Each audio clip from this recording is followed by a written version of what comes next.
You're watching the Global Baseball Network. Thank you for clicking on this video. And up next, another tale in the history of global baseball's finest. It's about time an American made it on here. On today's show, we'll be telling the story of the American journeyman who never caught fire in Major League Baseball, but who was given a chance at stardom by the Hanshin Tigers and became a Gaijin legend in only 5 years. Along the way, he challenged record after record, may have inadvertently been the cause of a 35-year-old curse, and caused a national uproar when a family emergency and extreme injustice caused a premature end to his burgeoning career, retiring with grace to a political post in his native Oklahoma. This is the tale of Randy Bass on Global Baseball's Finest.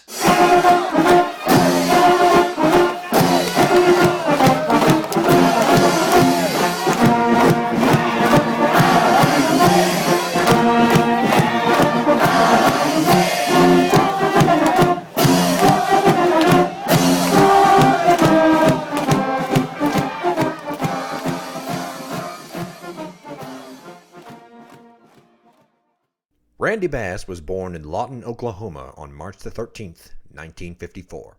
Dominant playing first base for the Lawton High School Wolverines, he was drafted right out of high school by the Minnesota Twins in 1972. 5 years later, he made his debut as a designated hitter for 9 games, managing only a pair of hits in 19 plate appearances. Bass bounced around for the next 3 years with the Royals, Expos, and Padres, with his best season coming in 1980 for San Diego, going 14 for 49 in 19 games with 3 home runs and 8 runs batted in. He would be traded to the Rangers in late 1982, and they let his contract expire, leaving him homeless at the end of the season. The front office of the Hanshin Tigers took a chance on Bass at the winter meetings in 1983, giving him the starting job at first for the year, and in 113 games, he exploded for 35 homers in his rookie season, along with 83 runs batted in for a .971 OPS. He also fit in beautifully with established stars Masayuki Kakafu, Akinobu Mayumi, Akinobu Okada, and later, American hurler Rich Gale. Randy was grateful to the Tigers for giving him the chance he never got in the majors, and valued his place on the team highly, ingratiating him further to the fans of Kobe year after year that he came back for another season. He peaked, however, in 1985. Gale and ace Yoshihiro Nakata had middling to okay seasons for big league pitchers. And even then, the Tigers would go on to make the Japan series off the base of their almost comically overpowered offense. Mayumi, Kakafu, and Okada hit 34, 40, and 35 bombs respectively. Our boy Randy won the Triple Crown that year with a .350 average, 174 hits, and a frustratingly almost record-breaking 54 home runs for the season, finishing with a 7.3 WAR. That record, by the way, was Sadaharu Oh's single-season home run record of 55 that he set during his own prime back in the 1960s. He went into the final 3-game set of the season with 1 home run left to get. And unfortunately, Suguru Egawa got the best of him, as did the other Giants starters, and Bass came up empty for long balls. In the aftermath, accusations surfaced of racism on the part of the Giants front office, as well as the Giants manager, Sadaharu Oh. The media alleged that a foreigner breaking the record of a pure-blooded Japanese legend would cheapen the brand of NPB, and that Oh would walk any foreign hitter who got close to his record whenever he had pitchers who faced him. This is laughable considering Oh himself was Taiwanese, and was the last person who would want to be racist considering he also found himself in the shadow of his pure-blooded Japanese teammate, Shigeo Nagashima, back in the days of the Giants dynasty. Bass did end up breaking Oh's streak of consecutive games with a home run a year later in 1986 with 7, to exuberant applause caught on camera from Oh. Despite his cold spell in the final series of 1985, Randy got back on his horse and continued to be incredible at baseball throughout the playoffs, propelling his Tigers to the Japan series, squaring up as Central League's best offense against Pacific League's best offense, the Seibu Lions. Seibu and its stars, led by some familiar names to GBN viewers like Akiyama, Ishige, Higashio, and Kudo, took the Tigers to 6 games, but off the back of 2 strong wins from Rich Gale and the continued offensive dominance of Kakafu, Mayumi, Keiichi Nagasaki, and Randy's 3 timely bombs, the Tigers pulled out a thriller of a series, and Hanshin fans lost their minds. For Bass, even though he'd only played for the Tigers for 2 years by this point, the win was emotional, and in a post-game interview, he expressed what this ring and the fans meant to him. それにいたしましても、なぜこんなに活躍できたんでしょうか。I don't know. It was important to win the first 2 games, and I was lucky to hit home runs, and we won the first 2 games, and it got us off to a good start. いいスタート切りたかったですけどね、1ゲーム、2ゲームとラッキーなホームランが出てね、それで乗ってしまったような感じですね。決まった、そうです。日本にいらっしゃって野球をやって本当に良かったんじゃないですか。Really feel good, huh? You played baseball, huh? I feel great. I'm happy the Tigers won. All the players were happy. Great guys. I enjoyed all year. もちろんですけどね、タイガースにプレーして、そして選手もみんな、ファンの人もみんな喜んでるんじゃないですか。ちょっと翻訳しにくいかもしれませんが、神様、仏様、バース様という言葉までできました。Oh God, you Randy Bass. I'm just happy to be playing as part of the Tigers team, and I'm looking forward to next year. やっぱりね、タイガースにプレーできて一番嬉しいですしね、こうして優勝できて嬉しいし、また来年もね、頑張りたいと思いますね。本当におめでとうございました。最優秀選手、バース選手でございました。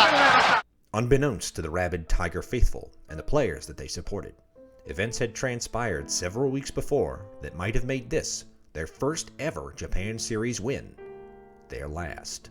In the wake of the pennant celebrations that preceded the series, some grave misfortune would befall the team as a result of some poorly meditated actions by a group of fans partying on the Ebisu Bridge above the Dotonbori Canal, one that allegedly cursed the team for several decades.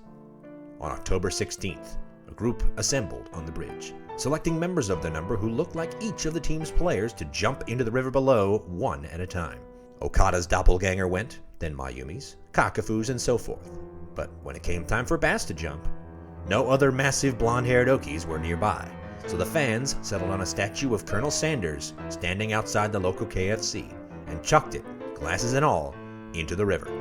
After 1985, the Tigers did not make the Japan Series again for another 18 years, and this was attributed to the vengeful spirit of the American fast food icon. Despite strong seasons from Bass and Kakafu, the Hanshin offense would not reach the same heights it achieved in 1985, till Tomoyaki Kanemoto became their anchor in the new millennium, and even he could not net them a Japan Series title. The superstition persisted. Searches for the statue were launched to no avail. And yet, foolishness with Colonel Sanders statues continued in Kobe, when in 2002, a Japan victory over Tunisia in the FIFA World Cup caused another statue to lose his hands in a strange Sharia law imitation during the victory celebrations in the street. Bass, for his part, kept up his form through 1986 and 87, winning his second of his 2 Triple Crowns in 86, despite the losing seasons, but he may have been the first indicator that the curse was real for many Tigers fans, only fitting since it was his likeness they were tossing into the river. In 1988, Randy's young son Zach was diagnosed stateside with brain cancer. Randy, being the good father that he was, made arrangements with Tigers management to step away from baseball to tend to his ailing boy. Shingo Furuya granted him permission to leave, and Bass hopped on the first plane back to Oklahoma. Furuya, though, not long after, walked back on his claim that he allowed this departure, and the Tigers front office fired Bass in absentia. The infuriated Tigers fans rioted in the streets, and a lengthy court battle between Bass and the organization followed. Bass ultimately won out when he produced a taped transcript of the meeting between him and management that granted him leave to return home, outing management as the liars. Bass, in the aftermath, decided to retire and head home, and Furuya, in disgrace, ended his own life. Randy will return briefly to NPB later on, but as an international scout for the Tigers' heated rival, the Yomiuri Giants. Bass lived a quiet life in Oklahoma following his retirement, venturing back over to Japan from time to serve as an ambassador for baseball throughout the country, doing the same in Oklahoma when he got the chance. He decided to enter politics in 2004, serving for 10 years on the Oklahoma State Senate, notably sponsoring bills on wildlife conservation, Alzheimer's awareness, and infrastructure projects. His NPB career, though short, was truly unbelievable. 202 home runs in 5 years put him on track for a career as an all-time record-breaking great. Most Tigers fans will tell you that he is that regardless, and in terms of Americans, Only Tuffy Rhodes and Warren Cromartie stack up as Gaijin greats next to him.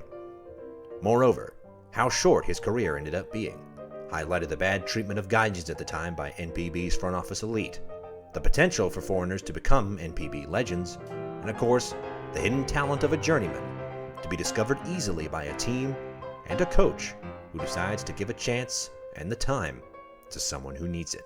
As for the Tigers, great hitters like Kanemoto, Kenji Jojima, and active great Yoshio Itoi came around to ply their all-star trade in Koshien, but no substantial championship glory was ever gained. They came close in 03 after Hideki Matsui left for New York, handicapping the Giants, but the Hawks disposed of them handily in the Japan series, even though a group of fans thought bringing back the canal jumping from Curse Night would be a good idea. That, unsurprisingly, ended in tragedy for one young member of the Owendan, Masaya Chitababa. The most recent disappointment came this past year, despite a second-place finish and a lot of hype surrounding an exciting new offense.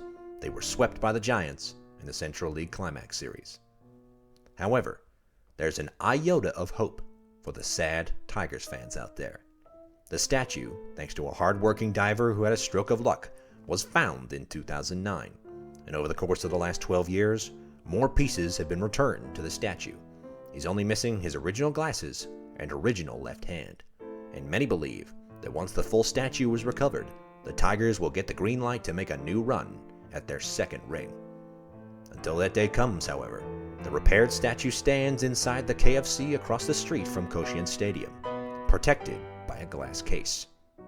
Just proves one thing for certain, that despite what those crazy fans on Curse Night would have liked to believe, there's no one on earth quite like Randy Bass.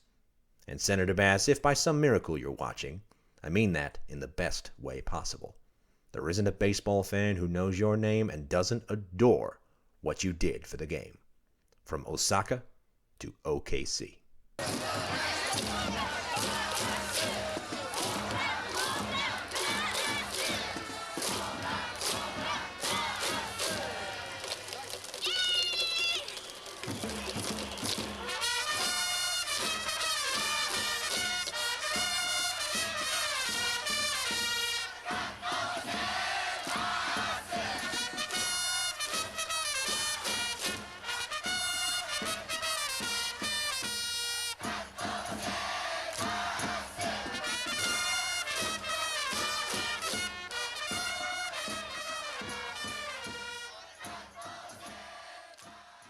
Thank you for watching this episode of Global Baseball's Finest. Please do like and share this video if you enjoyed it, and you know somebody who would enjoy it right along with you. If you'd like to watch the complete series from start to finish, the playlist is linked in the description. And lastly, please be sure to hit the subscribe button and turn on bell notifications to be notified every single time we upload a new video to get you your fix of the world's greatest game. I've been Marshall Emmert. This has been Global Baseball's Finest. Thank you for watching.